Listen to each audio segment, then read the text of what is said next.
If you're looking down into this cup and thinking, wow, those are not geckos, you would be correct. These are isopods, or roly-polies, or pill bugs. But they're actually not bugs, they're land crustaceans, and they are one of the greatest gifts to the reptile hobby.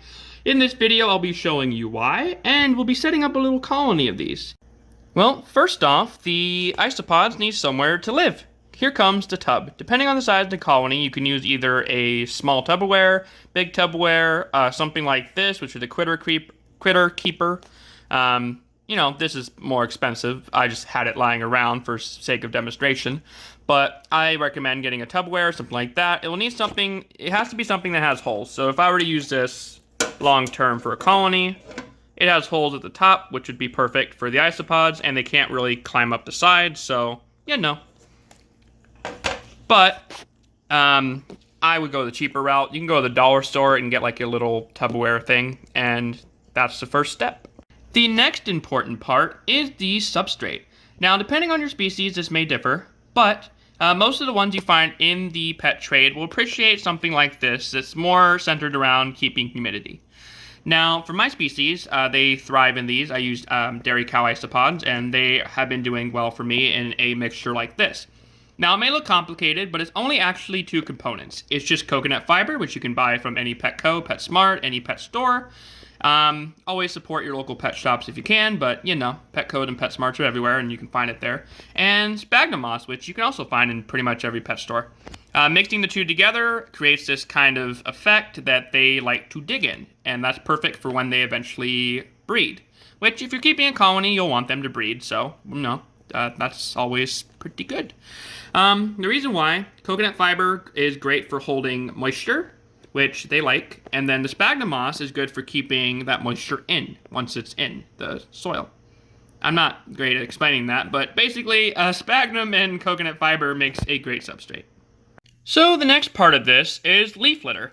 Now, while this is optional, it is a very important part, at least in my opinion, just because it does so much and it's not that expensive to go outside and get leaves.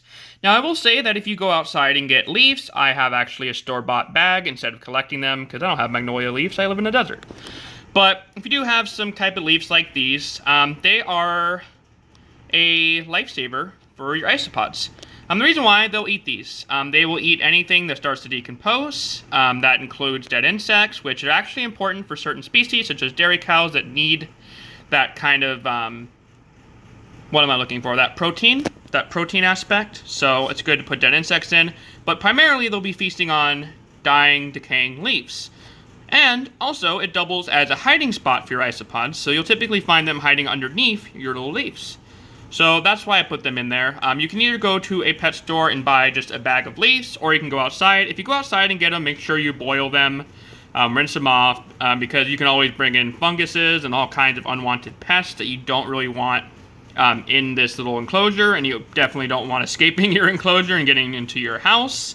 So it's always good to boil them if you're collecting them from outside, but if you don't feel like doing that, then you can just go to a store and buy some of these leaves, and they're not that expensive. Now, once you got your leaves in, you're probably wondering what's next. Well, putting them in. Yeah, it's actually very simple to get them going. Now, before I put them in, I am going to do a quick spray just to get humidity going. And then, here they go. Now I'm just going to dump them in. There they go. Are there any clingers? Nope. They're all in. Now they'll quickly go and try to find places to hide, places to go. One of them already went under the leaves. There they go. And they are very active, very explorative.